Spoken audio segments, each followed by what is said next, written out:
जय Hind and hello guys, स्वागत है आपका आपके अपने यूट्यूब चैनल ज्ञानदेव होस्ट में। और इस वीडियो में मैं आपको बताने वाला हूं रेलवे रिक्रूटमेंट बोर्ड यानी कि RRB, NTPC graduate level and under graduate level online form 2025 के बारे में कि कैसे आपको दोनों लेवल पर अप्लाई करना है। गाइज मैं आपको बता दूं कि हाँ, आप दोनों लेवल पर अप्लाई कर सकते हैं अगर आप अप्लाई करना चाहते हैं। और आपकी एग्ज़ाम डेट भी क्लैश नहीं होगी, आपकी एग्ज़ाम डेट अलग अलग रहेगी, क्योंकि यूजी के एग्ज़ाम पहले ले लिए जाते हैं या फिर ग्रेजुएट लेवल के एग्जाम पहले ले लिए जाते हैं और बाद में जो अंडर ग्रेजुएट लेवल पोस्ट पर अप्लाई करते हैं उनके एग्जाम होते हैं। तो डेट क्लैश बिल्कुल भी नहीं होगी। अगर आप एलिजिबल है एज वाइज, क्वालिफिकेशन वाइज, तो आप दोनों पोस्ट पर अप्लाई कर सकते हैं, यानी ग्रेजुएट लेवल पर भी और अंडर ग्रेजुएट लेवल पर भी। तो वीडियो के अंदर दोनों पर अप्लाई करने का पूरा प्रोसेस आपको अच्छे से बताया जाएगा, जहां पर आपको सभी चीज़ें अच्छे से एक्सप्लेन की जाएगी, सभी प्रॉब्लम के हल सहित। तो वीडियो को आपको पूरा देखना है। चलिए शुरू करते हैं। अगर आपने अभी तक वीडियो को लाइक शेयर नया किया हो तो कर दे और चैनल को सब्सक्राइब करके बेल आइकन ऑन कर लेना। फिर जो लिंक वीडियो को डिस्क्रिप्शन में दिया है आप ओपन करेंगे, आपको जानने को मिलेगा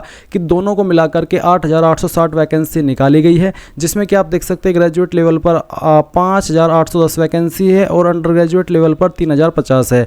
ग्रेजुएट लेवल पर आप जान ही सकते हैं कि डिग्री लेवल मांगा है, यानी कि अगर आप ग्रेजुएशन किए हो तो आप इस पर अप्लाई कर सकते हैं। और अंडर ग्रेजुएट लेवल पर 12वीं पास कैंडिडेट अप्लाई कर पाएंगे। फॉर्म की जो इंपॉर्टेंट डेट्स है वो भी आप देख सकते हैं। जो आपके ग्रेजुएट लेवल के फॉर्म है वो 21 अक्टूबर से स्टार्ट होकर के 20 नवंबर 2025 तक भरे जाएंगे और अंडर ग्रेजुएट लेवल के फॉर्म 28 अक्टूबर से स्टार्ट होकर के 27 नवंबर 2025 तक भरे जाएंगे। यहाँ पर आप पोस्ट वाइज क्वालिफिकेशन देख सकते हैं। फिर एज लिमिट की जानकारी दी है। फीस यहाँ पर जनरल ओबीसी ईडब्ल्यूएस से 500 और SC ST ex serviceman female EBC से 250। जहाँ पर आपका सीबीटी हो जाने पर जनरल ओबीसी ईडब्ल्यूएस को 400 रुपये रिफंड कर दी जाएंगे और बाकी कैटेगरी कैंडिडेट को पूरी की पूरी फीस रिफंड कर दी जाएगी। अब ये सब इन्फॉर्मेशन आपने यहाँ पर देख लिया। अब आपको डिसाइड कर लेना है खुद से, चाहे आप ग्रेजुएट लेवल पर अप्लाई करें या फिर अंडर ग्रेजुएट लेवल पर, दोनों पर रजिस्ट्रेशन का प्रोसेस एक ही रहेगा। तो आप अब इंपॉर्टेंट लिंक के सेक्शन में आएंगे और अप्लाई ऑनलाइन लिंक ओपन करेंगे। इसके बाद आपके सामने यहाँ पर ये वेबसाइट आ जाएगी। अब मैं आपको बता दूं कि अगर आपने इस वेबसाइट का इस्तेमाल करके जब से ये लॉन्च हुई है 2024 या फिर 2025 में कोई भी फॉर्म भरा है, कोई सा भी जो कि इस वेबसाइट के माध्यम से भरा गया हो, तो आपका रजिस्ट्रेशन हो रखा है। आपको दोबारा से नया रजिस्ट्रेशन करने की आवश्यकता नहीं है। आप डायरेक्टली लॉगिन के ऊपर क्लिक करेंगे और सिलेक्ट करेंगे कि मुझे लॉगिन विद आधार इसका इस्तेमाल करके लॉगिन होना है या फिर login with RRB account credential. अगर ये सिलेक्ट करते तो आपको आपका रजिस्टर्ड ईमेल एड्रेस या फिर नंबर और जो पासवर्ड आपने बनाया था उस वक्त वो, और फिर आई एम नॉट रोबोट के ऊपर क्लिक करके लॉगिन करेंगे। देन आपको सिलेक्ट करना हो कि आप नंबर के ऊपर ओटीपी चाहते हैं या ईमेल के ऊपर, जो भी आप सिलेक्ट कर लेंगे उसी के ऊपर ओटीपी जाएगा। जैसे आप ओटीपी डालेंगे तो आप इसमें लॉगिन हो जाएंगे। अगर गाइज आप ये वाला पासवर्ड भूल चुके हैं तो आप फॉरगॉट पासवर्ड के ऊपर क्लिक करके उसको रीसेट भी कर सकते हैं। इसके लिए आपको मोबाइल नंबर डालना होगा या फिर ईमेल आईडी और डेट ऑफ बर्थ, और फिर आई एम नॉट रोबोट के ऊपर क्लिक करके प्रोसीड करना होगा। देन आपको मैसेज और ईमेल के माध्यम से आपका एक न्यू पासवर्ड सेंड कर दिया जाएगा, जिसका इस्तेमाल करके आप लॉगिन हो जाएंगे। बट गाइज अगर आप फ्रेशर है, आपने इस वेबसाइट का इस्तेमाल करके कोई फॉर्म भरा ही नहीं, ना 2024 के अंदर ना 2025 के अंदर, आप पहली बार ये फॉर्म भरने वाले हैं, तो आपको पहले इसमें रजिस्टर होना होगा। इसके लिए आपको अकाउंट बनाना है। तो आप यहाँ पर क्रिएट एन अकाउंट इसके ऊपर क्लिक करेंगे। अब आपको यहाँ पर नोट करके यही चीज़ बोली जा रही है जो कि मैंने अभी आपको बताई कि अगर आपने 2024 या 2025 के अंदर कोई फॉर्म भरा था CEN का, जो इस पोर्टल के माध्यम से भरा गया हो, तो आपको दोबारा से लॉगिन होने की आवश्यकता नहीं है, दोबारा से रजिस्टर होने की आवश्यकता नहीं है। आप डायरेक्टली यहाँ पर लॉगिन कीजिएगा। बट आप तो क्योंकि इस वाले पेज पर आए हैं, आप तो फ्रेशर है, आपने इसका इस्तेमाल करके पहले कोई फॉर्म नहीं भरा, तो आप यहाँ पर ओके कर दीजिए कि मैं हाँ समझ चुका हूँ। अब आप यहाँ पर कंट्री ऑफ नेशनलिटी के अंदर सबसे पहले आपकी कंट्री बताएंगे, तो आप इंडिया सेलेक्ट कर लीजिए अगर आप इंडियन हैं। फिर आपको फुल नेम के अंदर जो भी नाम आपका 10th के सर्टिफिकेट के अंदर है वो नाम आप यहाँ पर डालिएगा। इस नाम को दोबारा डाल करके आपको यहाँ पर वेरीफाई कर देना है। फिर आपसे पूछा है कि क्या आपने 10वीं के बाद आपका नाम बदला है। अगर बदला है तो यस करके आप यहाँ पर I understand and I agree इसके ऊपर क्लिक करेंगे और जो आपने नाम बदला है वो आप न्यू चेंज्ड नेम यहाँ पर डालेंगे और उसको दोबारा डाल करके वेरीफाई कर देंगे। बट अगर आपने नहीं बदला 10वीं के बाद नाम तो आप नो कर देना। उसके बाद जो आपकी डेट ऑफ बर्थ है वो आप यहाँ पर कैलेंडर के ऊपर क्लिक करके सेलेक्ट करेंगे। पहले ईयर, उसके बाद में आपको आपका मंथ सेलेक्ट कर लेना है और फिर यहाँ से डे, तो आपका डेट ऑफ बर्थ आ जाएगा। अगेन आप इसके ऊपर क्लिक करेंगे और जो आपकी डेट ऑफ बर्थ है वो आपको यहाँ पर इस तरह से एंटर कर देनी है, जैसे कि मैं आपको एंटर करके दिखा रहा हूँ। फिर आप आपका जेंडर सेलेक्ट करेंगे, जेंडर को भी दोबारा सेलेक्ट करके वेरीफाई कर देंगे। फिर यहाँ पर आपको फादर नेम डालना है। फादर नेम भी आपका 10th के सर्टिफिकेट के अकॉर्डिंग होना चाहिए। फादर नेम को दोबारा डाल करके वेरीफाई कर देना है। फिर आप मदर नेम डालेंगे और मदर नेम को भी दोबारा डाल करके वेरीफाई कर देना है। मदर नेम भले ही आपका 10th के सर्टिफिकेट के अकॉर्डिंग ना हो, कोई इशू नहीं होगा, बट आपका नाम और फादर नेम 10th के सर्टिफिकेट के अकॉर्डिंग ही होना चाहिए। अब कॉन्टैक्ट डिटेल में आप आपका मोबाइल नंबर डालेंगे और ईमेल डालेंगे, पहले ईमेल और फिर नंबर। और ध्यान दीजिए नंबर एक्टिव होना चाहिए, ईमेल भी एक्टिव होना चाहिए, क्योंकि यहाँ पर OTP वेरिफिकेशन होगा। तो आप ईमेल एड्रेस डालने के बाद जनरेट ईमेल OTP के ऊपर क्लिक करेंगे तो आपके ईमेल पर एक OTP सेंड किया जाएगा, वो आप यहाँ पर डाल देना। फिर मोबाइल नंबर पर भी सेम प्रोसेस आपको फॉलो करना है। उसके बाद नीचे 3 ऑप्शन है, verification through DigiLocker, verification through Aadhaar card और I do not have a Aadhaar card. तो आप यहाँ पर किस माध्यम से वेरिफिकेशन करना चाहते हैं? वेरिफिकेशन थ्रू डिजिलॉकर अगर इसके लिए तो आप यहाँ पर इसके ऊपर क्लिक करेंगे, वेरिफिकेशन थ्रू डिजिलॉकर के ऊपर। गाइज मैं आपको बता दूं कि मैंने पहले से इस वेबसाइट के ऊपर अकाउंट बना करके रखा है और मैंने 2 अकाउंट बनाए हुए हैं, क्योंकि कई बार ऐसा होता है कि हमें अलग अलग तरीके से आपको चीज़ें समझानी होती है, इसलिए मैं यहाँ पर नया जो अकाउंट है वो क्रिएट नहीं कर सकता, बट मैं आपको यहाँ पर चीज़ें एक्सप्लेन कर सकता हूं। तो आप वेरिफिकेशन थ्रू डिजिलॉकर के ऊपर जैसे ही क्लिक करेंगे तो आपको डिजिलॉकर की वेबसाइट के ऊपर ऑटोमेटिकली रीडायरेक्ट किया जाएगा, जहां पर अगर आपका अकाउंट बना हुआ है डिजिलॉकर के ऊपर तो आप डायरेक्टली लॉगिन हो जाएंगे, नहीं बना हुआ है तो आप डिजिलॉकर का अकाउंट क्रिएट करते हुए वहां पर अपनी डिटेल्स की परमिशन देंगे। और अगर आप ये माध्यम सेलेक्ट नहीं करते तो आप वेरिफिकेशन थ्रू आधार कार्ड का ऑप्शन सेलेक्ट कर लेना, जहां पर आपको आपका आधार कार्ड नंबर डालना है और फिर जनरेट आधार OTP के ऊपर क्लिक करना है। आपके नंबर पर जो कि आधार के साथ में लिंक है एक OTP जाएगा, जो आप यहां पर डाल करके वेरीफाई कर देंगे। और फिर आपको I confirm that I am 18 years old या फिर ओल्डर, यानी कि मेरी एज 18 प्लस या उससे ज़्यादा है, तो आप इसके ऊपर टिक कर देना। फिर गाइज आप यहां पर नीचे देखेंगे क्रिएट योर पासवर्ड, तो आप एक यहां पर अपनी चॉइस का पासवर्ड बनाएंगे। पासवर्ड आपका कैसा हो वो आप जान लीजिए। पासवर्ड के अंदर इंग्लिश का कैपिटल लेटर कम से कम 1, स्पेशल कैरेक्टर कम से कम 1, स्मॉल लेटर कम से कम 1 और कोई डिजिट भी होना चाहिए। तो कुछ इस तरह का पासवर्ड आपको बनाना होगा, उसको दोबारा डाल करके वेरीफाई कर लेना है। फिर गाइज आप आई एम नॉट रोबोट के ऊपर क्लिक करेंगे और इसके बाद preview and create an account इसके ऊपर क्लिक करेंगे। देन आपने जो भी इन्फॉर्मेशन यहाँ पर अभी तक भरी है वो सभी आपके सामने आएगी, आप एक एक करके सभी जानकारी को अच्छे से चेक कर लेना। गाइज मैं आपको बता दूं कि आपको जब करेक्शन का टाइम मिलता है, मॉडिफिकेशन का टाइम मिलता है, तो उस वक्त आप जो अभी यहाँ पर राशन करते समय डिटेल्स भरते हैं, इनमें से एक भी जानकारी आप एडिट नहीं कर सकते उस वक्त भी, इसलिए जानकारी और भी इंपॉर्टेंट हो जाती है कि अच्छे से एक एक स्पेलिंग चेक करके आप भरे। तो आपको बिल्कुल भी जल्दबाजी नहीं करनी है। जब आप preview and create an account के ऊपर क्लिक करें तो आपके नाम की स्पेलिंग, आपके फादर के नेम की स्पेलिंग, आपके डेट ऑफ बर्थ, आपकी जो अन्य डिटेल है जैसे कि आधार नंबर या और भी जो चीज़ें यहाँ पर आपने भरी है वो आपको एक एक करके टाइम लगा करके, चाहे 5 मिनट लगे चाहे 7 मिनट लगे, अच्छे से चेक करनी है। और पूरी तरीके से श्योर होने के बाद ही आपको यहाँ पर आपका रजिस्ट्रेशन जो है वो सबमिट करना है, यानी कि फाइनल करना है। और जैसे ही आपका रजिस्ट्रेशन फाइनल हो जाएगा तो आप यहाँ पर देखेंगे कि आपको ईमेल के माध्यम से और मैसेज के माध्यम से कंफर्मेशन मिल जाएगी। इसके बाद में गाइज आप यहाँ पर लॉगिन हो जाएंगे। अगर आप लॉगिन नहीं होते तो आपको होम पेज से यहाँ पर इसमें किसी भी माध्यम का इस्तेमाल करके, जैसे कि लॉगिन विद आधार या फिर login with RRB account credential, इसके ऊपर क्लिक करेंगे। आपका रजिस्टर्ड नंबर या ईमेल एड्रेस जो अभी आपने रजिस्टर किया है, उसके बाद में जो पासवर्ड आपने बनाया वो डालेंगे और आई एम नॉट रोबोट के ऊपर क्लिक करके लॉगिन कर लेंगे। लॉगिन के ऊपर क्लिक करने के बाद आपके सामने कुछ ऐसा इंटरफेस आएगा। यहाँ पर आपको ऑनलाइन एप्लीकेशन के सेक्शन पर क्लिक करना है। इस सेक्शन पर क्लिक करने के बाद आप यहाँ पर जो रिसेंटली JEE की वैकेंसी आई है जिसके फॉर्म 31 अक्टूबर से 30 नवंबर 2025 तक भरे जाएंगे वो भी आप देखेंगे। और नीचे की तरफ आपकी जो RRB NTPC ग्रेजुएट लेवल और जो अंडर ग्रेजुएट लेवल की वैकेंसी है वो आप देखेंगे। ऊपर है आपकी ग्रेजुएट लेवल और नीचे है आपकी अंडर ग्रेजुएट लेवल पर। तो आपको सेलेक्ट करना है कि आपको किस लेवल पर अप्लाई करना है। आपको 1 बाई 1 अप्लाई करना होगा और दोनों के लिए अलग अलग से फीस भी पे करनी होगी। तो पहले आप सिलेक्ट कर लीजिए कि मुझे कौन से लेवल पर अप्लाई करना है। जैसे कि मैं आपको पहले इस वीडियो के अंदर ग्रेजुएट लेवल पर कैसे अप्लाई करना है उसके बारे में जानकारी देने वाला हूं। मैं आपको ये भी बता दूं कि जब आप किसी भी एक लेवल पर पहले अप्लाई कर लेंगे तो गाइज आपको दोबारा से आपकी पर्सनल डिटेल, आपकी बैंक डिटेल, आपका एड्रेस, आपकी अन्य डिटेल ये सब भरने की आवश्यकता नहीं है। आपको सिर्फ एक ही बार भरनी है क्योंकि ये आपकी एक बार भरने पर सेव हो जाएगी।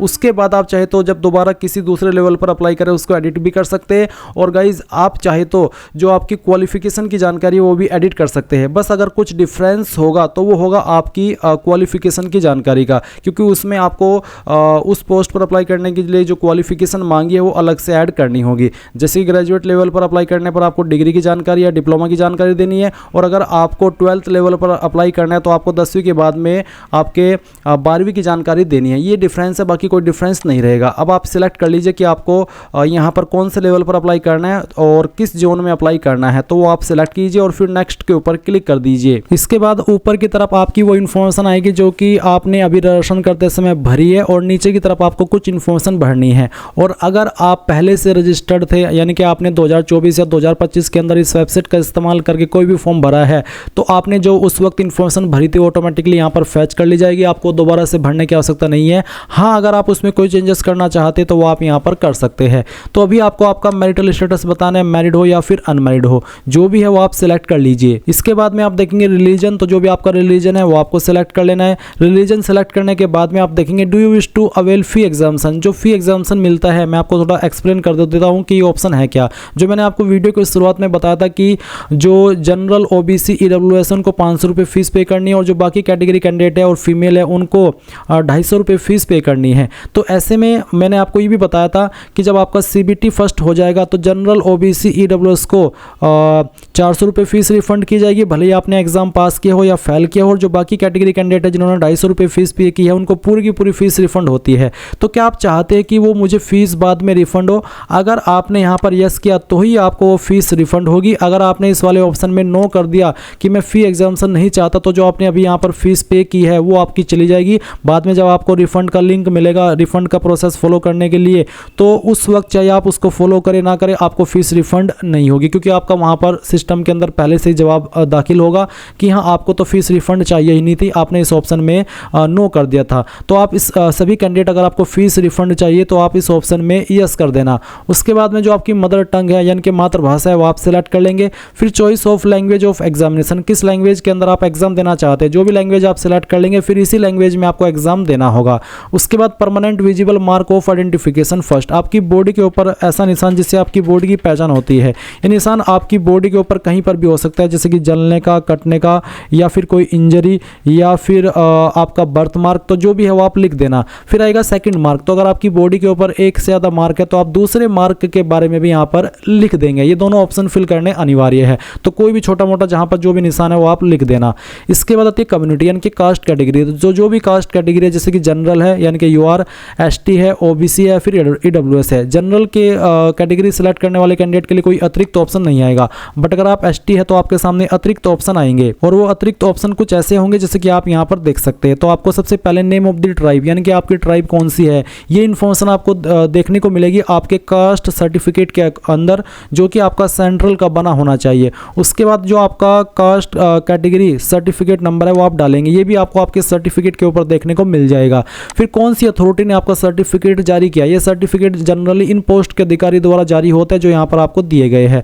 तो आपको चेक करना है आपका सर्टिफिकेट, जहाँ पर मोहर लगी होती है, जहाँ पर साइन हो रखे होते हैं, वहीं पर लिखा होता है उस पोस्ट के अधिकारी का नाम। अगर वो हिंदी में लिखा है तो आप उसको ट्रांसलेट कर लेना, गूगल ट्रांसलेट में जाकर के देख लेना कि वो पोस्ट इंग्लिश में कौन सी बनती है, और फिर वही पोस्ट आपको यहाँ पर सेलेक्ट कर लेनी है। उसके बाद आप यहाँ पर बताएंगे कि कौन सी स्टेट के द्वारा सर्टिफिकेट जारी हुआ है। फिर आपको यहाँ पर कम्युनिटी सर्टिफिकेट डेट यानी कि किस डेट में कम्युनिटी सर्टिफिकेट आपका इशू हुआ है, वो डेट भी आपको उसके ऊपर मिल जाएगी, वो डेट आप यहाँ पर सेलेक्ट कर लेंगे।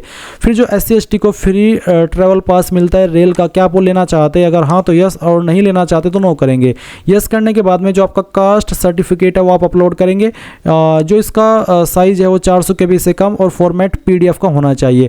अब अगर आपका ये जो सर्टिफिकेट है वो इमेज में है तो आप उसको PDF में कैसे बनाएंगे जान लीजिए। गूगल के अंदर आना, सर्च करना इमेज टू PDF, और सर्च करने के बाद में पहले वाली वेबसाइट ओपन कर लेना। फिर सेलेक्ट JPG इमेजेस के ऊपर क्लिक करना, और जो आपका सर्टिफिकेट है कास्ट का, जो आपके पास इमेज अवेलेबल है वो सिलेक्ट कर लेना। मैं डेमो के लिए इमेज सेलेक्ट करके दिखा रहा हूँ। और फिर आप कन्वर्ट टू PDF पर जैसे क्लिक करेंगे तो एक क्लिक के अंदर आपकी फाइल PDF के अंदर कन्वर्ट हो जाएगी, और आप सिंगल क्लिक के अंदर उसको डाउनलोड कर लेंगे, और फिर वो फाइल आपको यहाँ पर अपलोड कर देनी है। बस ध्यान रहे कि साइज 400 KB से कम ही रहना चाहिए, ज़्यादा ना हो, नहीं तो अपलोड नहीं हो पाएगा, एरर आता रहेगा। गाइज यहाँ पर मैं थोड़ी सी जानकारी उन कैंडिडेट के लिए भी एक्सप्लेन कर दूँ जो कैंडिडेट OBC कैटेगरी से आते हैं। तो अगर आप OBC है, आप OBC सिलेक्ट करेंगे। OBC सेलेक्ट करने के बाद में यहाँ पर आपके सामने एक ऑप्शन आएगा जहाँ पर पूछा कि सिलेक्ट नॉन क्रीमी या फिर creamy layer status under OBC. तो आपको बोला है कि OBC creamy layer is consider as a UR, यानी कि जो कैंडिडेट ओबीसी क्रीमी लेयर है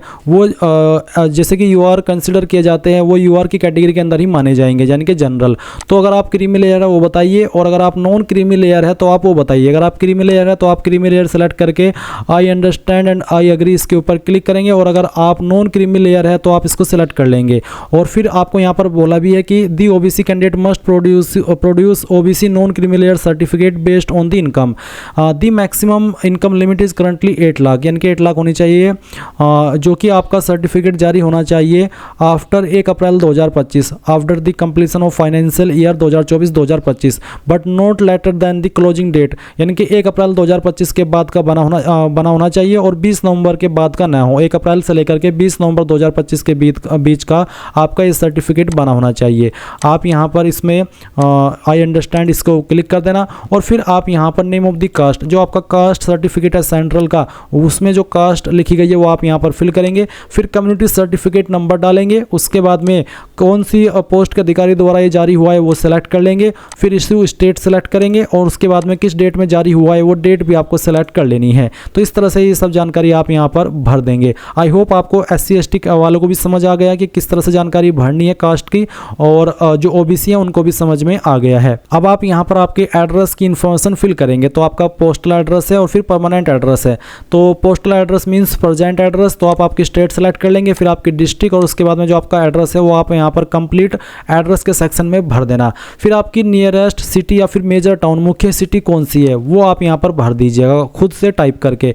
उसके बाद आपको आपका पिन कोड डाल देना है, और फिर नीचे देखेंगे tick if permanent address is same as present address, यानी कि अगर आपका प्रेजेंट एड्रेस और परमानेंट एड्रेस सेम है, एक ही है, अलग अलग नहीं है, तो आप टिक कर देना। अगर अलग अलग है तो अनटिक करके अलग से परमानेंट एड्रेस भर देना। फिर आप यहाँ पर सेव करेंगे और नेक्स्ट कर देंगे। अब आपके सामने यहाँ पर कुछ ऐसा इंटरफेस आएगा जहाँ पर आपको कुछ सवालों के आंसर करने हैं, जैसे कि क्या आप एक्स सर्विसमैन है, अगर है तो यस, नहीं तो आप यहाँ पर नो कर देंगे।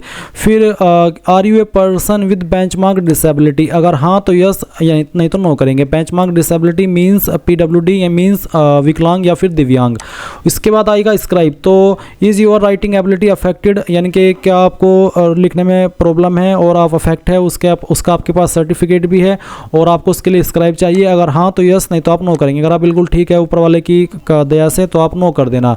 इकोनॉमिकली वीकर क्लास EBC, अगर आप EBC कैंडिडेट है, क्या आपको सवाल बेसिकली ये पूछा है कि are you eligible to avail fee concession under EBC, यानी कि क्या EBC के अंदर जो फी कंसेशन है क्या आप उसके लिए एलिजिबल है। अगर हाँ तो यस करने पर आपको यहाँ पर संबंधित जानकारी देनी होगी, जैसे कि टाइप ऑफ डॉक्यूमेंट बताना होगा, इश्यूइंग अथॉरिटी बतानी होगी, सर्टिफिकेट नंबर और डेट ऑफ इशू। बट अगर आप यहाँ पर नहीं है, जैसे कि यहाँ पर सवाल आया था आपके सामने इकोनॉमिकली बैकवर्ड क्लास, तो अगर आप इसमें नहीं आते हैं तो आप यहाँ पर नो कर देना। फिर यहाँ पर सवाल है are you an employ of Indian railways, क्या आप इंडियन रेलवेज के एम्प्लॉय है, अगर हाँ तो यस, नहीं तो आप नो कर देंगे। फिर सवाल है current employment details, name of the current department organisation, तो अगर आप कोई करंट डिपार्टमेंट में काम करें इनमें से, जैसे कि सेंट्रल गवर्नमेंट, स्टेट गवर्नमेंट या फिर पब्लिक सेक्टर अंडरटेकिंग, तो सिलेक्ट कर ले। अगर आप बेरोजगार है, कोई जॉब नहीं करे या फिर छोटी मोटी जॉब करे जो आप बताना नहीं चाहते क्योंकि वैसे ही प्राइवेट है बहुत छोटी मोटी, तो आप नॉट एप्लीकेबल के ऊपर क्लिक कर देना। इसके बाद आप देखेंगे बैंक डिटेल, तो आपको यहाँ पर refund of fee account holder name, यानी कि किस अकाउंट के अंदर आप फीस रिफंड चाहते हैं उसका नाम आप यहाँ पर भरेंगे। अब आपका सवाल है कि क्या मैं किसी और बैंक डिटेल भी दे सकता हूँ, तो हाँ आप दे सकते हैं, बट मैं आपको प्रेफर करूंगा कि अगर आपका बैंक अकाउंट है आप अपने ही बैंक अकाउंट की डिटेल भरें, अगर ना हो तब जाकर के आप अपना किसी और का डिटेल दे सकते हैं।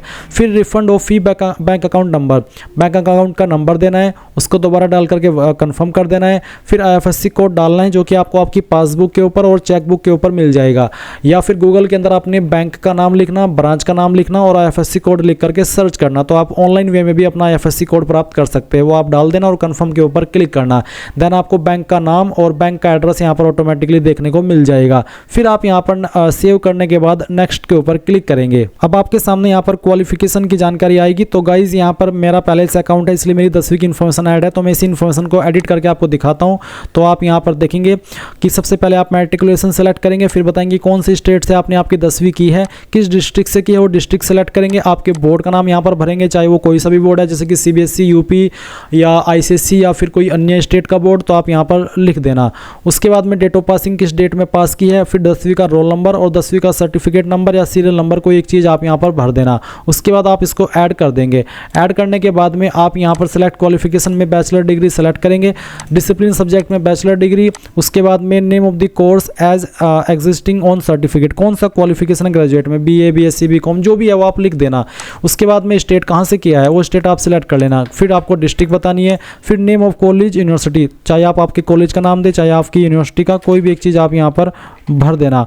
उसके बाद में डेट ऑफ पासिंग, किस डेट में आपने इसको पास कर लिया था वो डेट भी आपको यहाँ पर सिलेक्ट कर लेना होगा। उसके बाद में do you have typing proficiency in English, Hindi on computer, क्या आपको टाइपिंग प्रोफिशेंसी या टाइपिंग आती है, चाहे हिंदी के अंदर चाहे इंग्लिश के अंदर, कंप्यूटर के अंदर। अगर हाँ तो यस, नहीं आती है तो नो कर देना, ये आपकी चॉइस है, इससे कोई आपके फॉर्म के ऊपर प्रभाव नहीं पड़ेगा। उसके बाद आप ऐड करेंगे तो ये जानकारी आपकी ऐड हो जाएगी। अब आप यहाँ पर नेक्स्ट के ऊपर क्लिक कर देंगे।